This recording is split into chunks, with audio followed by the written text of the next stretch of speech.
My brother Ryan moved back to Portland in January, and within 2 weeks, my parents called me to ask if he could stay with us just for a little while. I should have known then. I should have said no, but I said I'd talk to my husband about it. My husband's name is Trevor. We'd been married for 14 months. We bought our house 8 months before Ryan showed up, a three-bedroom craftsman in southeast Portland that we'd spent every weekend painting, fixing, making ours. Trevor had refinished the hardwood floors himself. I'd planted a garden in the backyard. We were finally settled.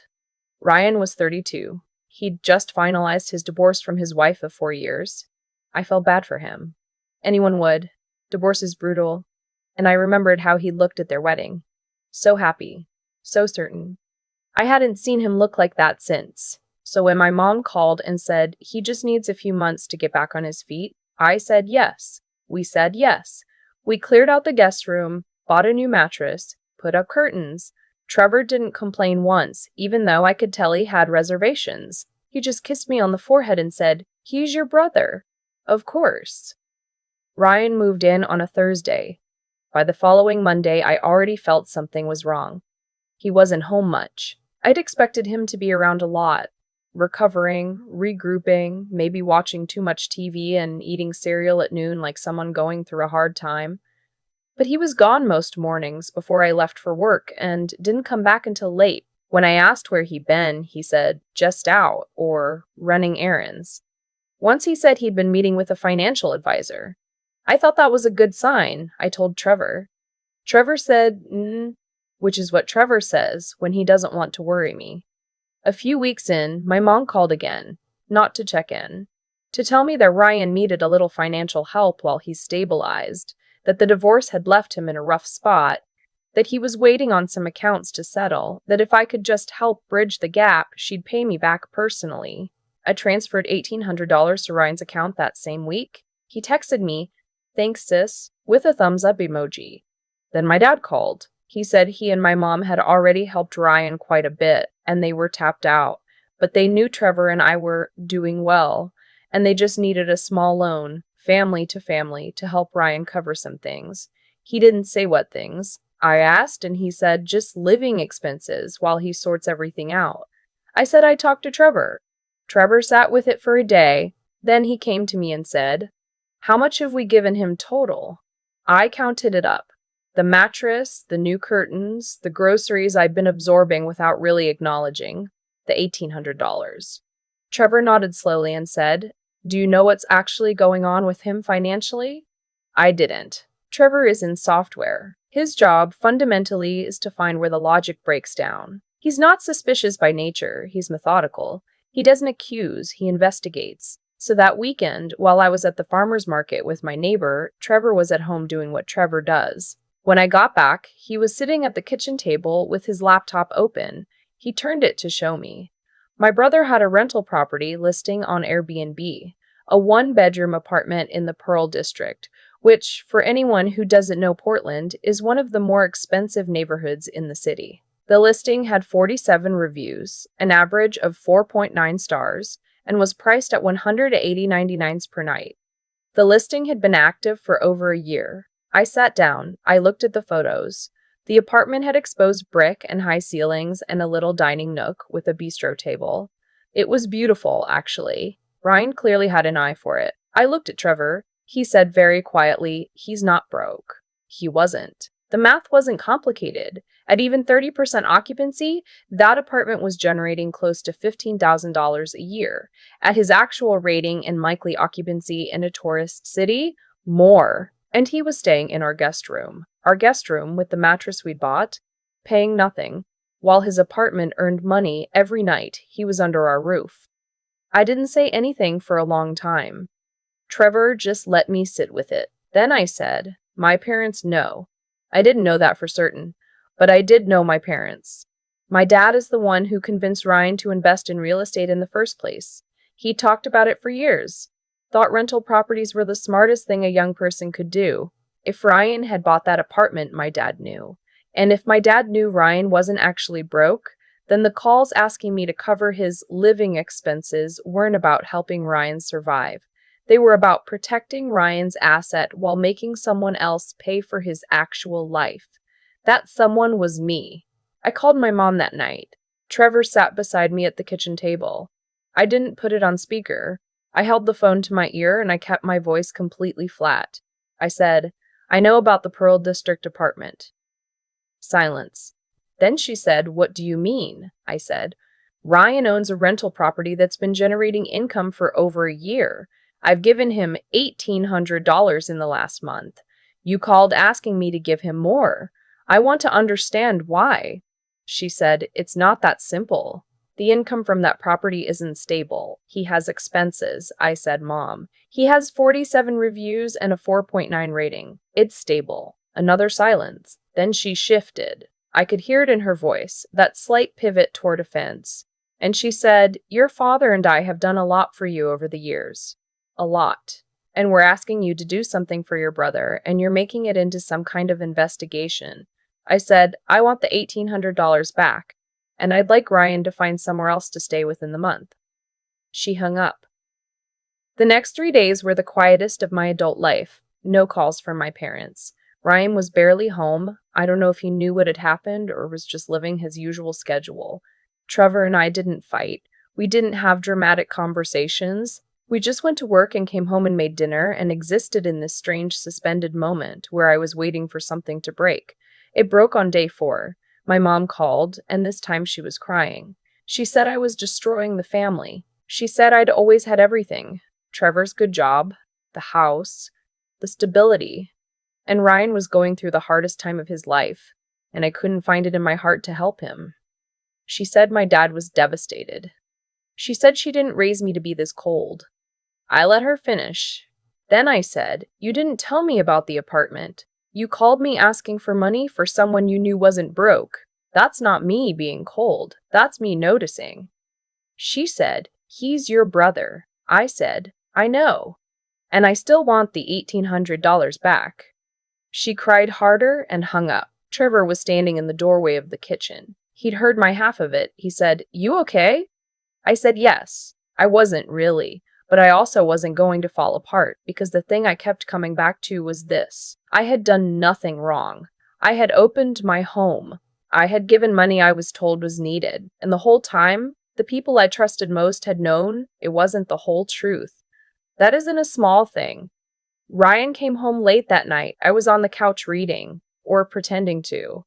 He came in, put his keys on the hook, and then stopped when he saw me. I said, "Can we talk?" He sat down. He didn't look surprised exactly. He looked like someone bracing for something they'd known was coming. I said, "I know about the Airbnb." He exhaled. Just one long breath out. Then he said, "I was going to tell you." I said, "When?" He didn't answer that. I said, "I gave you $1,800. Mom and Dad were calling me asking for more. This whole time you've had an income-generating property. I need you to help me understand why." He said it was complicated. He said the property had a mortgage on it, that the income wasn't as clean as it looked, that he had legal fees from the divorce. He said he'd been embarrassed to tell me the full picture because he didn't want me to think less of him. I said, "The way to not have me think less of you was to be honest with me, not to let Mom call me asking for money while you were renting out a 1-bedroom in the Pearl District." He said he knew. He said he was sorry. I believed that he was sorry. I still believe it. But sorry doesn't undo the dynamic my parents had created, or the way I'd been positioned as the family resource that everyone drew from while the actual situation was kept hidden from me. I told Ryan he needed to be out by the end of the month. He nodded. He didn't fight me on it. He stayed in the guest room for 3 more weeks, and we were polite to each other the way you are with people you love, when something has shifted and you're both being careful not to say too much. He moved out on a Saturday. He didn't take the mattress. He left it. I don't know if that was guilt or practicality. My parents didn't call for 2 weeks after Ryan left. When my dad finally reached out, he didn't apologize. He said he thought I'd overreacted and that families should support each other in hard times. I said I agreed with that completely, which is why I'd let Ryan stay in my home for free for 2 months, and given him $1,800 I could not actually afford at the time because, yes, Trevor and I own a house, but we also have a mortgage and 2 car payments, and we are not a bank. My dad said I was being difficult. I said, Dad, I'm going to need the $1,800 back. I'd like it from Ryan directly, but if he can't, I'll need you and Mom to make it right since you were the ones who called me asking for it. He said he'd think about it. He thought about it for 11 days. I know because I kept track. Trevor told me not to, that keeping track would just make me angrier.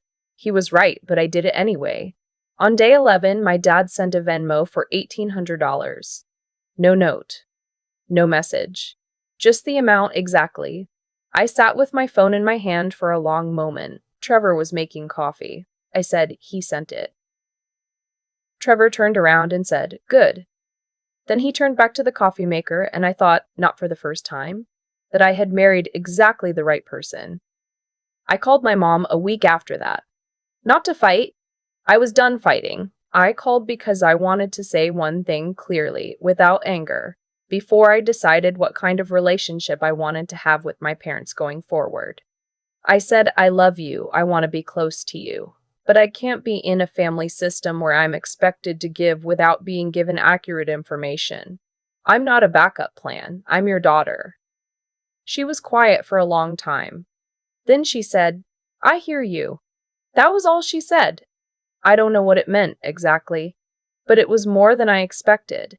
That was 4 months ago. Ryan paid me back $500 of the $1,800 himself, unprompted, by check, which I thought was oddly formal, but also kind of sweet.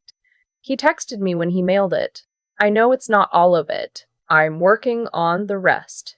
I haven't heard back since about the remaining doubly $300, but I haven't asked either. I'm keeping track of that one too, even though Trevor says I shouldn't. The guest room is a home office now. Trevor built a custom desk. I have plants on the windowsill, a fiddle leaf fig that I've managed not to kill for 3 months, which feels like a personal achievement. My parents came for dinner last month. It was the first time we'd all been in the same room since everything. My mom brought a pie, blueberry, from scratch, which she only does when she's trying. My dad talked about a fishing trip he's planning. Nobody mentioned Ryan, or the Airbnb, or the $1,800. At the end of the night, when they were putting on their coats to leave, my dad stopped in the doorway and said, This is a good house you've made. I said, Thank you. I didn't say anything else. I didn't need to. I had said everything I needed to say to the people who needed to hear it at the time when it mattered. The house is ours, Trevor's and mine. Every floor Trevor sanded, every plant I kept alive, every boundary I held when it would have been so much easier to fold. Ryan called on my birthday, first time we'd talked on the phone since he moved out. He said happy birthday and asked how I was doing, and I said I was good, genuinely good, and we talked for 20 minutes about nothing in particular. His Airbnb is apparently doing really well. He laughed a little when he told me. I laughed a little too. That's probably the most honest moment we've had in years. I'm not waiting for a big apology. I'm not waiting for my parents to say exactly the right thing in exactly the right way. I've stopped outsourcing my sense of okayness to people who weren't protecting it in the first place. Trevor said to me the other night while we were doing dishes, the most unglamorous setting possible. He said, I'm proud of how you handled all of it. I handed him a bowl to dry and I said, I'm proud of us. And that was true. That is still true. Whatever my family does or doesn't do next, that part, the us, is solid. I helped build that. I'm not giving it away. I used to think that keeping the peace was the same thing as being a good person. I think a lot of people confuse those two things, especially when it comes to family. You stay quiet, you absorb things, you tell yourself it's fine because saying it's not fine feels like the bigger disruption. And for a long time, that's what I did. I let my brother stay in my home. I gave him money I couldn't really spare. I told myself I was being generous, when really I was just avoiding the discomfort of asking harder questions. What I know now is that generosity only means something when it's chosen freely, when you have the full picture and you still say yes. What happened to me wasn't generosity. It was a decision made for me by people who made sure I didn't have enough information to push back. That's not a small distinction. The outcome might look the same from the outside, but the ethics of it are completely different. One is a gift, the other is a setup. Ryan wasn't a monster. I want to be clear about that because this isn't a story about hating my brother. He made a selfish choice and he let it go on longer than it should have. But the harder truth is that my parents created the conditions for it. They positioned me as the family resource, called me asking for money, kept the Airbnb out of the conversation. And they did it deliberately, because they knew I'd ask questions if I had the whole picture. That required a kind of active decision making. That's the part I've had to sit with the longest. The cause and effect here isn't complicated once you see it clearly. When you treat someone as a means to an end, a soft place to land the consequences of someone else's choices, you don't just take something material from them. You take their ability to make a real choice, and when that gets exposed, the relationship doesn't break because of the confrontation. It broke long before, the moment the decision was made to keep them in the dark. The confrontation just turns the lights on. What pulled me through wasn't anger. Anger was there, but it wasn't the thing that held me steady. What held me steady was the clarity that I had done nothing wrong, that I had acted with integrity from the beginning and had been met with something less than that. Once I could see that plainly without flinching from it, I didn't need anyone to validate it. Not my mom, not my dad, not Ryan. I already knew what was true. Trevor built a desk in the guest room. I have plants on the windowsill that I've kept alive. These are small things, but they're mine. Proof that the space where all of this happened is still, at the end of it, our home. Nobody took that. I didn't let them. If I could say one thing to anyone sitting in a version of what I went through, it would be this. Being clear-eyed is not the same as being cold. You can love people and still require honesty from them. You can want your family close and still refuse to be the one who always pays the price for keeping them there. Those two things can be true at the same time. In fact, they have to be. Because a relationship built on one person swallowing the truth to keep another person comfortable isn't really a relationship. It's just a performance of one. I'm done performing. The house is ours. That's enough.